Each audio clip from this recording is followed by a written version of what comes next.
As we come on the air today, the backlash against and the defense of Florida's new standards for African American history curriculum has gone nationwide. The Board of Education signed off this week on new lesson plans months in the making, specifically to align classroom instruction with the new state laws that reframe how to teach about race and about sex and gender identity as well. Critics are slamming that curriculum for avoiding horrific and painful experiences of enslaved people. And in one particular line that has headlined much of the outcry seems to suggest that learning new labor skills was a benefit to them. That is listed in the middle school section. Quoting here, instruction includes how slaves developed skills which, in some instances, could be applied for their personal benefit, unquote. The outrage exploded nationally, fueled by the political divide marking Florida's year of culture war climate. Vice President Kamala Harris in Jacksonville this week unleashed. Just yesterday in the state of Florida, they decided middle school students will be taught that enslaved people benefited from slavery. They insult us in an attempt to gaslight us, and we will not stand for it. Governor Ron DeSantis in full defense of the new standards as thorough and factual. Education Commissioner Manny Diaz called it comprehensive and complete, the good, the bad, and the ugly of African American history. And what we should be striving to do is provide our students with all of this information and let them formulate their own opinions. That is what true learning is. And I know when the bill was passed, there were a lot of comments about what can be taught, what cannot be taught. I think that these standards, anybody who wants to look at them, can clearly see that it answers that question. That is a in-depth coverage of African American history. At that board meeting, the department's chancellor for K-12 public schools, who is an African American man, presented the work of the task force he led that wrote the new standards and backhanded critics, including teachers' unions and the media. There were questions, there were trepidation. People weren't sure, are we really going to be able to write African American history standards? And our teams made it very clear that, as the commissioner said, we had to write factual, objective African American history standards. The commissioner said it covers the good, the bad, the ugly. We want to provide all of the information to our students. So for the folks in the media and in the teachers union who are watching, we want you to please pay close attention because you've been peddling really a false narrative. We invited the Education Commissioner to join us today, and we invited the one African American member of Florida's Board of Education that approved the standards this week unanimously. Neither of them responded to those invitations. So today we bring back the This Week in South Florida Roundtable, the insightful, diverse voices of South Florida right here at the table. Marc Caputo is national political reporter at The Messenger, a new nationwide publication. Nancy Ancrum is the veteran editorial page editor at the Miami Herald. Stephen Hunter Johnson is an attorney, a partner at Lydecker, and a member of 100 Black Men of South Florida and the Miami-Dade Black Affairs Advisory Board. Ed Pozzuoli has chaired Broward's Republican Party and is CEO of the Tripp Scott Law Firm. Great to have you. Great to have you back. I've missed you so much. Wonderful to be back. Right, Wonderful. And what a topic to go over right now. Couldn't be better. Stephen Johnson, first question goes to you. I just want to set this up here. This did not come in a vacuum this week. This was a new law. This was a governor who replaced not replaced, but appointed the task force members. Mm-hmm. This was something we saw coming. Is what you see in those standards what you expected? What I expected, absolutely, because I think I said February 1st of this year that our governor was using attacks on African American history for political purposes, and that was racist then, it's racist now. Let me explain. The changes that were made to add nuance to the idea of slavery as it was experienced in America. It was done in a way that we would never, absolutely never even consider in teaching the Holocaust. Yet, we are approaching slavery as though it was something that we have to both sides. We can't both sides slavery. There's no upside to it. It was inhumane, it was a travesty, it is a blemish on the country, and for anyone to try to show the other side or the benefits or spin it in a positive way, it is an affront not only to the Black community, but to all Americans. Nancy, do you see it that way? Do you see it? We're looking at not only a line, but we're looking at the whole standards. It's pretty comprehensive, and I will say there was a lot of concern because of the anti-CRT backlash in Florida, that there would not be components that include the structural racism that really still exists in many components of our society, and there is some of that there. There is. I'm more concerned by the both side-ism Like of Stephen. it, as Stephen said, which is there were some good benefits for this country. Well, you know, there were economically, but at what cost?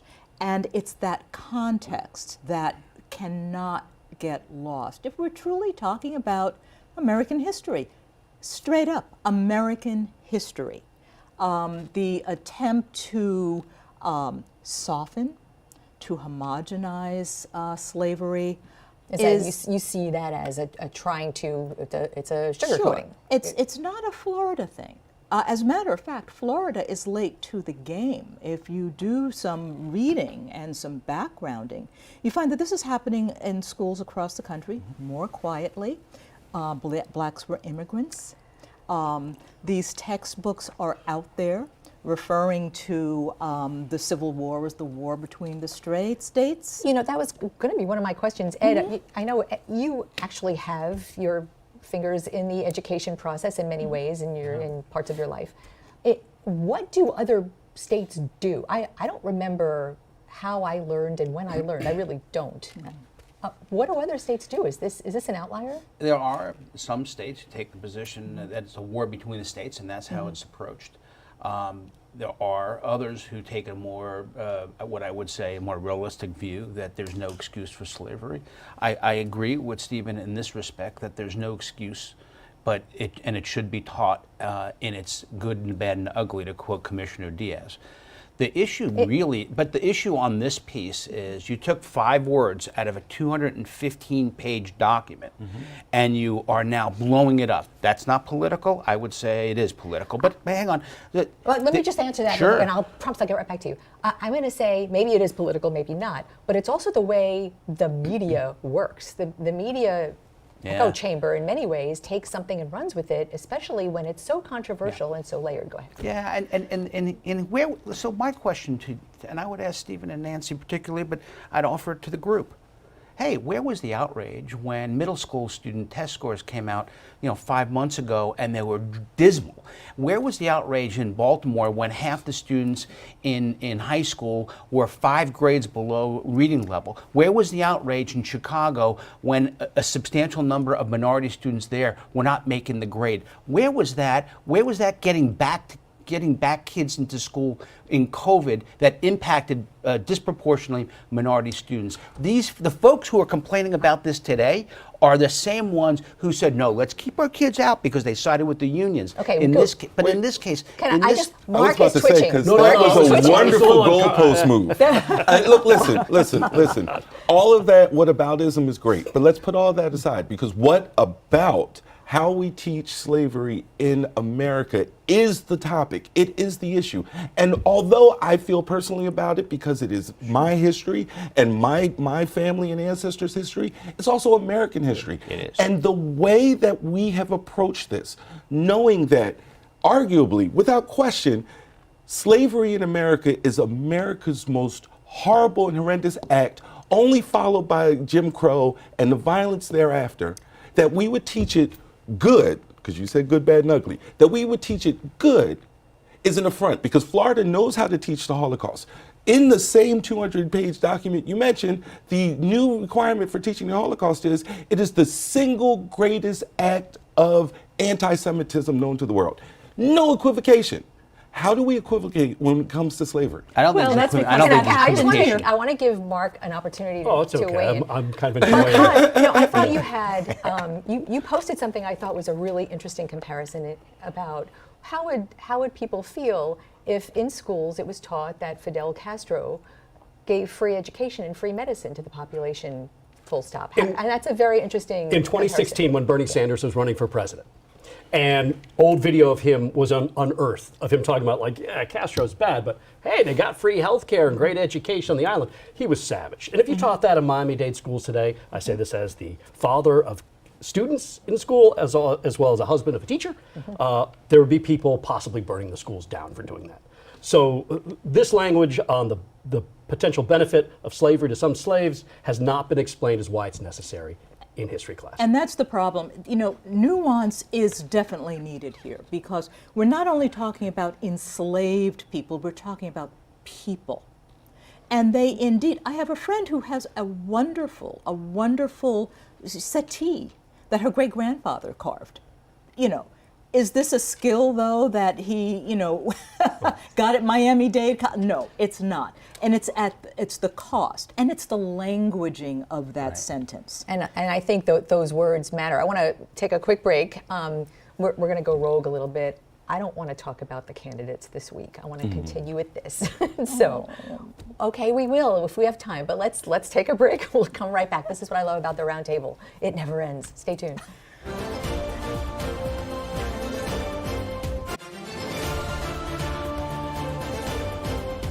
We are back with the Roundtable. Just want to wrap up our discussion on this new African American history standards. Ed, you know, there to Nancy's point, the wording of it, I think everyone who read this for the first time kind of, you know, was shocked by the wording of, at very least, you have to admit it's insensitive and kind of galling when you're talking about enslaved people to suggest that there was any benefit to anything. But also to your point, this is a very comprehensive written kind of standards that has to fit within the framework of a law that says no one can feel guilty or feel ashamed. So I want to hear from you, how important is it to recognize the perception of a significant portion of the population and the fears that this is sugarcoating something for generations to come? Well, I don't know if it's sugarcoating, but I do agree with Nancy that in talking about slavery, we need to be nuanced about it. I'm not suggesting that we discard the main point of it. It was slavery in all its warts and horrific impacts. But in the meantime, I think we do need to put in place today, in front of classes today, where we don't put a divide between students, white and black as an example, where we basically, by talking about slavery, we've effectively victimized. The sole thing you come away with is the victimization of African Americans on one hand and guilt on white students on the other. Do you That's see it the that wrong way? approach. Do you see it that way? I don't see that. I mean, I don't think you should feel guilty for something you did not participate in. And I think that a straight telling, and of course a straight telling is going to be impossible in classrooms where where kids have questions and do want to discuss this. They should be allowed to discuss this fully. Does a German American child feel guilty when he hears about the Holocaust? Maybe, maybe not, but no one particularly cares, right? We teach it anyway, and we teach it directly. That's not true, though. You can't do certain things in Germany anymore. Correct, but I'm talking about here. Here's my issue. In order to spare feelings and not make children feel guilty, we're teaching new lies. So, for instance, in defense of this, two members of this board put out a statement that said, here's how slaves benefited from slavery. And they named Booker T. Washington. Booker T. Washington, the famed educator. Booker T. Washington, who was 9 years old at the end of emancipation. Booker T. Washington, who was illiterate coming out of slavery, was their proof that slaves gained valuable skills that they could use. He was an educator. He taught himself how to read afterwards. In addition, I talked to Dr. Marvin Dunn. Dr. Marvin Dunn told me that, because I love this line, that in teaching, instruction includes acts of violence perpetrated against and by African Americans, but is not limited to, they list a bunch of race riots, right? They also list the Ocoee massacre. Dr. Dunn told me, but there was no violence committed by any black people in Ocoee. And the idea that now we have to both sides violence when, if we're talking about the Warsaw Uprising, we call that resistance. That's absurd. That's what they've been doing. And the idea that, and I disagree vehemently with both of you, there's no nuance to slavery. It is simple. Hey, slavery was wrong. Now that you've taught slavery is wrong, here are the effects. including but not limited to Jim Crow, oppression, the razing of towns, and the murder and massacre of people. What does a teacher think? Well, I'm not a teacher. My wife is. You live with one. I do. She teaches, for instance, that Florida became a U.S. territory to expand the franchise of slavery. She will continue to do that. A lot of the descriptions that we have had, unfortunately, in the media, and we have amplified the sides of critics of DeSantis, has not been accurate. Teachers are allowed to teach all of the ills and horrors of slavery as long as they're not intentionally trying to make kids feel bad. Right. And guess what? Teachers don't do that. It's actually in the law. It says you can't intentionally try to make kids feel bad. It's not happening. However, what the state has not been able to do, and what, to Ed's point, the politics of this have made problematic, is that these are relatively small wording issues we're talking about with big implications. Why they won't be changed, no one will answer. Why we have to say that there was violence committed by African Americans leading up to Ocoee. Why don't they just strike "and by"? No one will answer that question. We're getting into the political realm now. We have the governor who's a very strong force making those laws, who's running for president. No? Well, I mean, I want to respond a little bit to what Stephen said. Look, I do think that everything with respect to slavery should be nuanced with the starting place that it was horrific and it was wrong. So let's start with that and then move on to some of the nuanced pieces. Here's the point. You have today, what's the impact on students? Because that ultimately should be the determination that makes this policy go or not go. Because we're not talking about how we feel, it's how the middle schooler is going to be, how it's delivered to a middle schooler. You're right. There's no limitation on a teacher in moving forward about how it's presented.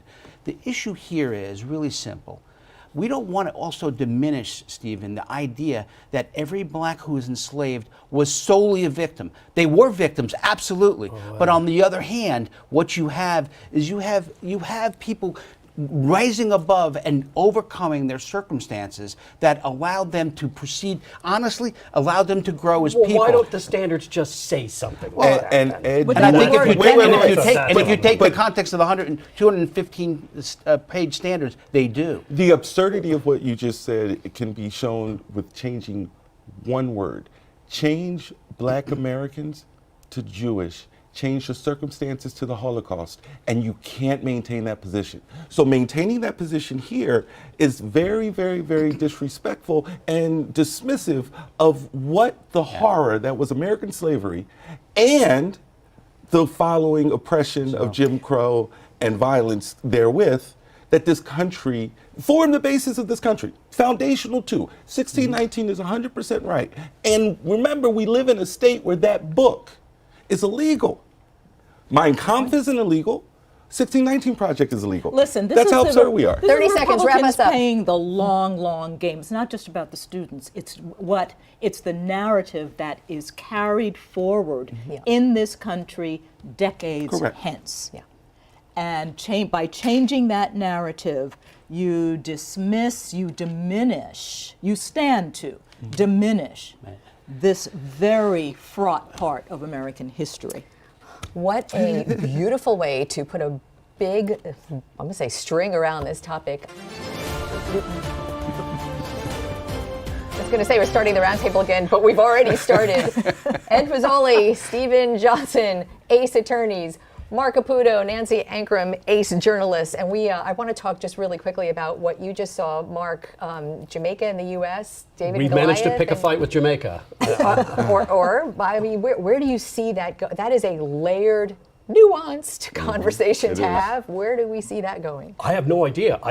Okay, on to the next one. No, I understand we dislike Jamaica's policy, but I don't think Jamaica just came up with this policy recently. So we appointed an ambassador with a spouse who would wind up running afoul of that policy, perhaps to prove a point. Intentionally, right. Right. That's interesting.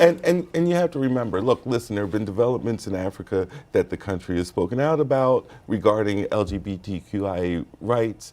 Now the country is, I think, picking this fight on purpose. It's an example of American imperialism. Picking this fight on purpose in order to force the sovereign nation of Jamaica's hand. I don't like it because I don't think you bully your way into progress. Are we talking about, though, we're talking about a human rights issue?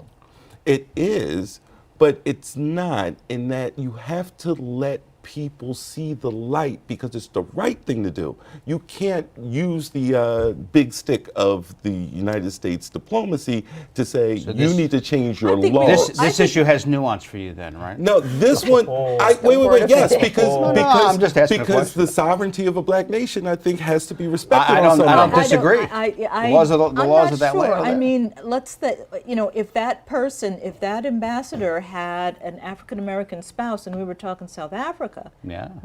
during apartheid, would we be saying the same thing, or would you see it the same way? I see it again as a human rights issue. I don't think that we need to accept a law that we don't accept here. Can I ask, let me just ask a question, though, and it's a question of the group. What is the purpose of us sending a diplomat to Jamaica? And in my view, part of that is to communicate our government's messaging to their government and to be our representative there. The problem is that in part of that is the success and failure of that person is directly related to how he's received or how she's received. Well, I don't- my and so impression where was you the- already start with this, it really kind of belies the underlying purpose of sending an ambassador to a foreign That's an country. interesting question. But for what we learned, I don't think the reception is an issue. I think the couple was received. I think it was just a formality of the credentials, diplomatic immunity, They were which only could partly come into play. received. Right. Because they They weren't only fully were received. received, yeah. That's the Right. point, That's right? the point, right? They Yeah. weren't fully received. Let me ask you a politics question. So we were talking about how Oliver Mayer, the Consul General here, has very close ties with the Jamaican community here, who, especially in a city like Miramar and some of the southeastern neighborhoods in Broward County and the Caribbean neighborhoods there, they're very closely knit, and they see their Consul General, his stay is being cut short. They know this issue. Do those elected leaders have a responsibility to come out and say something, whatever they say? I've often found that when politicians duck and cover, they don't know what to say. Right. Because especially when it comes Right. to Democrats, the problem you're having here is a cultural division between I need to phrase this properly on television really quickly.